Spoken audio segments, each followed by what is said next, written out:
You've been throwing away the most expensive part of every mushroom package you've ever bought. The dense white base at the bottom of a package of oyster mushrooms, the lump most people slice off and drop in the bin without a second thought, is worth more than the mushrooms sitting on top of it. Because that lump isn't food, it's alive.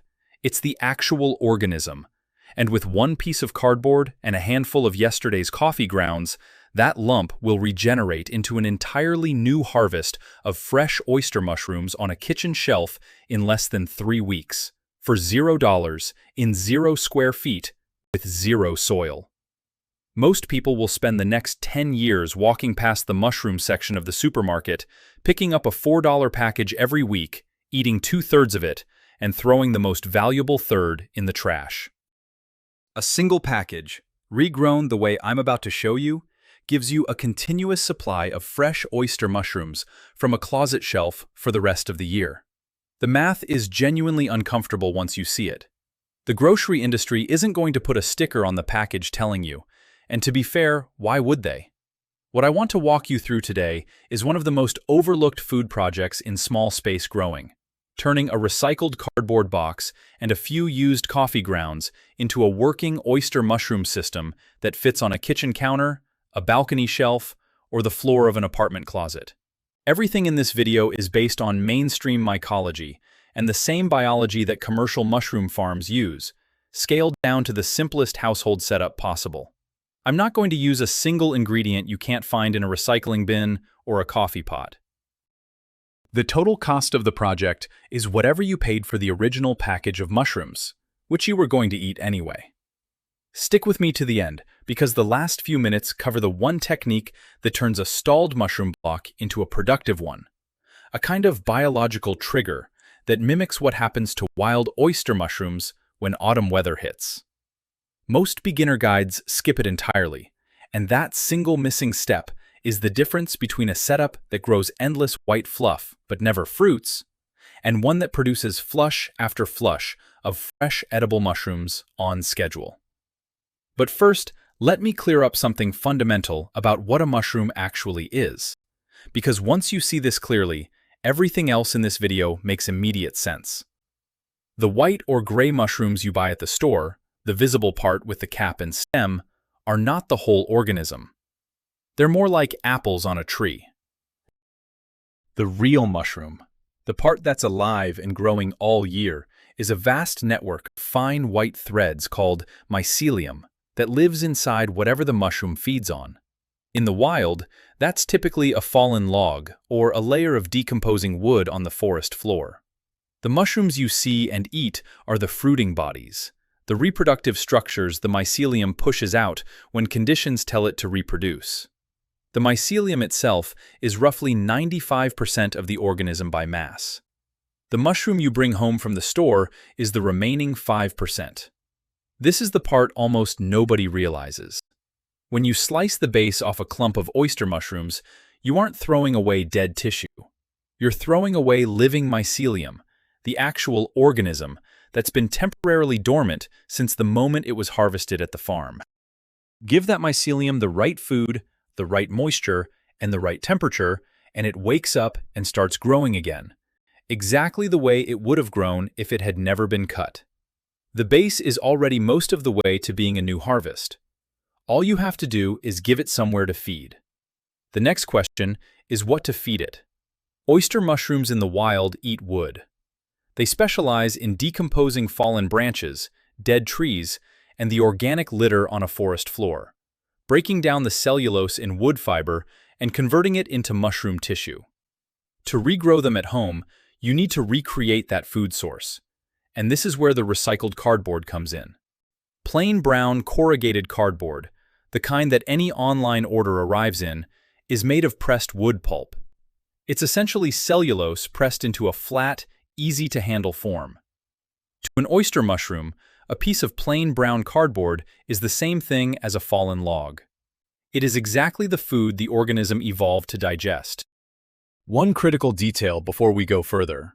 The cardboard has to be plain brown corrugated, no glossy printing, no colored coatings, no laminated surfaces, no tape, labels, or shipping stickers left stuck to it. Glossy printed boxes contain inks, dyes, and adhesives the mycelium can't handle, and using them will either stop the mushroom from growing at all or contaminate your harvest with substances you don't want anywhere near food. Strip off everything that isn't plain brown corrugate, peel off labels, and use the clean sections only. The exposed corrugated wave on the inside of the cardboard layers is what the mycelium will colonize fastest. That internal honeycomb texture is what the organism wants to settle into. We'll cover exactly how to prepare that cardboard, how to combine it with coffee grounds for a dramatic boost in growth speed, and how to assemble your first regeneration container, all in the next part. Preparing the cardboard takes 2 minutes and one rule. Never use it dry and never use it untreated. 2 minutes of preparation eliminates almost all of the contamination problems that ruin beginner mushroom projects. Here's exactly how it's done. Take your clean, brown corrugated cardboard and tear or cut it into rough pieces that fit comfortably into a large pot. Strips about 3 to 4 inches wide work well. The torn edges are actually better than clean cuts. The exposed corrugated waves give the mycelium more surface area to colonize, and the rougher the cardboard, the faster the mushrooms move through it. Drop the pieces into a large saucepan or stock pot, cover them completely with water, and bring the water to a rolling boil. Hold the boil for about 10 minutes. Then, turn the heat off, leave the pot covered, and let the water cool down naturally to room temperature. What that boiling step does is technically called pasteurization. Not full sterilization, but enough heat for long enough to kill the green molds, bacteria, and competing fungi that would otherwise outpace your oyster mycelium in the container. The most common contamination problem in home mushroom growing is a green mold called Trichoderma, which moves faster than oyster mycelium and starves it out. The boiling step is what protects against it. Skip this step and your project will probably fail in the second week. Don't skip it. Once the water has cooled completely, pour the pot out into a clean sink or colander and squeeze the cardboard pieces out one at a time. The right moisture level is something specific. Too wet and the mycelium drowns. Too dry and it can't establish. The benchmark is the same as a damp kitchen sponge that's been wrung out hard. Moist to the touch, but not dripping a single drop of water when you squeeze it firmly. Set the squeezed pieces aside on a clean tray or plate. Now the second ingredient, coffee grounds. Used coffee grounds from any household coffee pot are one of the most powerful free substrate boosters in home mushroom growing, and the reason has been documented by mycology researchers and commercialized by companies like Back to the Roots, which built an entire business around oyster mushroom kits grown specifically on spent coffee. Coffee grounds bring 2 things to the project. They add nitrogen, which oyster mycelium uses to build new tissue. And they've already been steam pasteurized during the brewing process. The hot water and pressure of a coffee maker effectively sterilize the grounds, so they go into the project clean. For each batch, you want roughly 1 part coffee grounds to 4 parts moistened cardboard by volume. Mix them together gently in a clean bowl. The cardboard should be evenly coated, but you shouldn't see clumps of wet grounds, just a brown speckling through the whole mix. If you don't drink coffee yourself, most coffee shops will give you used grounds for free if you bring a bucket and ask. Many shops actually compost them otherwise and are happy to hand them off. Now we build the container. A clean plastic shoebox-sized tub with a loose-fitting lid works perfectly. Any food-grade plastic container in roughly that size, about 10 to 15 liters or 3 to 4 gallons, does the job. Wash it thoroughly with hot soapy water beforehand, rinse it, and let it dry.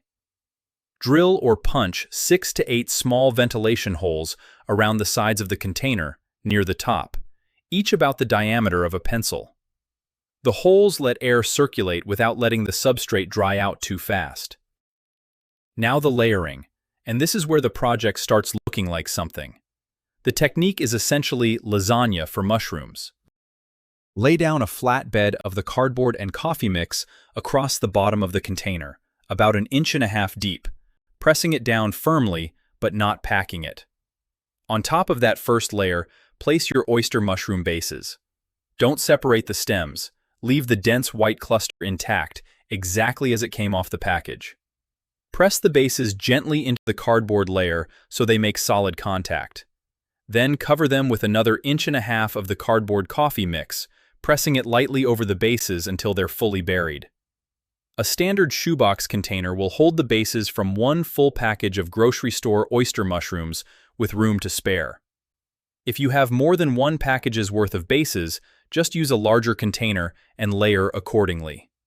Close the lid loosely, not airtight. The mycelium needs to breathe. Sealed containers suffocate the organism within a week, but you want to keep enough humidity in for the growth to stay active. Leave a small gap, or just rest the lid on top without pressing it down. Now the placement question. The instinct, because we've all grown houseplants, is to put the container near a window where it gets light. That instinct is exactly wrong for mushrooms. Oyster mycelium does not photosynthesize. It doesn't use light at all during the colonization phase, and bright light, especially direct sunlight, actively stresses and damages the organism. The right location is dark, room temperature, and undisturbed. A closet shelf, a cupboard under the kitchen counter, the inside of a pantry, a spare bedroom corner with the curtains drawn. Anywhere the temperature stays roughly between 65 and 75 degrees Fahrenheit, 18 to 24 Celsius, and where the container won't be jostled. From here, your job for the next 2 weeks is mostly waiting. Once every 3 or 4 days, lift the lid and look inside. What you're hoping to see is white. Specifically, fine white threads spreading out from the buried mushroom bases through the cardboard coffee mix. That's the mycelium colonizing the substrate. Within 5 to 7 days, you should see the first visible white threads. By day 14, in a healthy setup, the entire container should look like it's been dusted with fine white cotton, with white mycelium completely covering and binding the cardboard mix together into a solid block. That fully colonized block is the foundation of the entire harvest. But a fully colonized block isn't fruiting yet. It's well fed and ready, but it needs one more thing: the trigger that tells it to stop eating and start producing mushrooms. We'll cover exactly what that trigger is, how to apply it, and the warning signs to watch for during fruiting in the last part.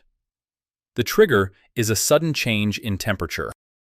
And once you understand why it works, it stops feeling like a trick and starts feeling like exactly what the mushroom would do in nature. Oyster mushrooms in the wild spend most of the year as invisible mycelium, quietly eating their way through fallen wood. They don't produce mushrooms when conditions are stable and comfortable. Why would they? The organism is busy growing. Mushroom fruiting takes a significant amount of energy, and the mycelium only commits to it when its environment signals that conditions are about to change.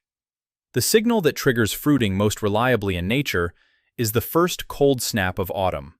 A sudden drop in temperature combined with fresh moving air and increased moisture. The mycelium reads that signal as winter is coming, time to reproduce while there's still time, and within days it pushes out fruiting bodies, the mushrooms themselves, to release spores before cold weather shuts everything down. You can recreate that exact signal in your kitchen in 24 hours. Once your container is fully colonized, white mycelium covering and binding the substrate throughout, take the entire container, lid loosely on, and put it in your refrigerator overnight. 12 to 24 hours is enough. The cold doesn't hurt the mycelium, it startles it. The organism interprets the sudden temperature drop as the arrival of autumn cold, and shifts metabolic priority from feeding to fruiting almost immediately. The next morning, take the container out of the fridge and move it to a different location than where it spent the colonization period. This new location needs to meet 3 conditions. Indirect light. A normally lit room is fine, just out of direct sunlight. Fresh moving air. Somewhere with normal household ventilation, not a sealed closet. And visible humidity, which you create by misting. Take the lid off completely. Place the container on a counter or a shelf in your kitchen or living room, and mist the surface of the substrate with a clean spray bottle of plain water. Mist twice a day, morning and evening, just enough to keep the surface visibly damp without flooding it. Within 3 to 5 days, you'll see the first signs of fruiting. Tiny, pinhead-sized white nubs push up through the surface of the substrate. These are called pins. They are baby oyster mushrooms, and from this point, the growth speed is genuinely startling. Within 24 hours of pinning, those pinheads expand into recognizable miniature mushrooms. Within 48 hours, they double in size. Within 5 to 7 days from the first pin, you have a full flush of mature oyster mushrooms. Soft, layered, fan-shaped caps clustered together on short stems, ready to harvest. A single, fully colonized container, properly triggered, will produce somewhere between half a pound and a full pound of fresh oyster mushrooms in that first flush. Harvest by gripping the base of each cluster gently and twisting until the whole clump pulls free. Don't cut individual mushrooms off. The whole cluster lifts cleanly with a twist, and removing the entire cluster keeps the substrate cleaner and ready for the next flush. Use the harvested mushrooms within a few days, the way you would any fresh oyster mushroom. They're outstanding sautéed in butter, in a stir-fry, in soup, on a pizza, or simply pan-fried with garlic until the edges crisp. Here's the part that catches most beginners off guard. That first harvest isn't the end. The substrate block still has plenty of energy in it. After harvesting the first flush, leave the block in the same location. Soak it in clean water for about half a day to rehydrate the mycelium, drain it, and put it back in place. Mist it daily. Within 10 to 14 days, a second flush will appear. A well-tended block typically produces 3 flushes, sometimes 4, before the mycelium finally exhausts the substrate and stops fruiting.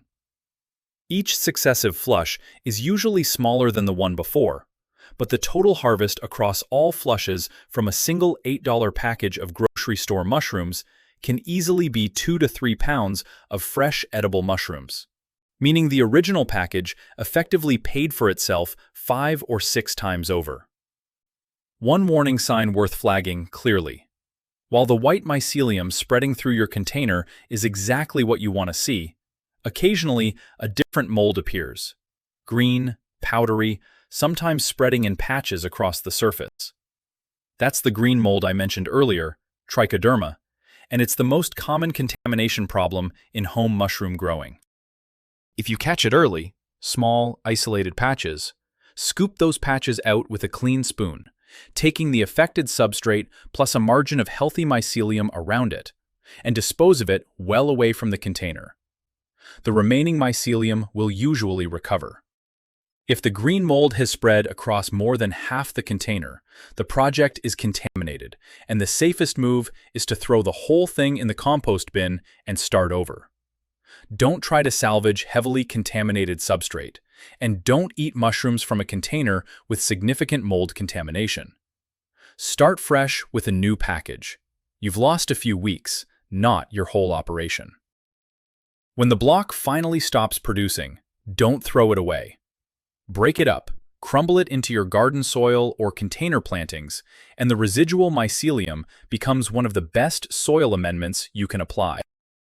The spent block continues breaking down organic matter, opens up soil structure, and feeds garden plants for months after its mushroom-producing days are over. The cycle ends in your garden, not your bin. Here's what I want you to take from this, because it goes beyond mushrooms. The reason this works at all isn't a trick or a hack. It's that the organism is built to do exactly what we're asking it to do. The mushroom wants to regrow. The mycelium wants to colonize substrate. The block wants to fruit when temperatures drop. We're not forcing anything.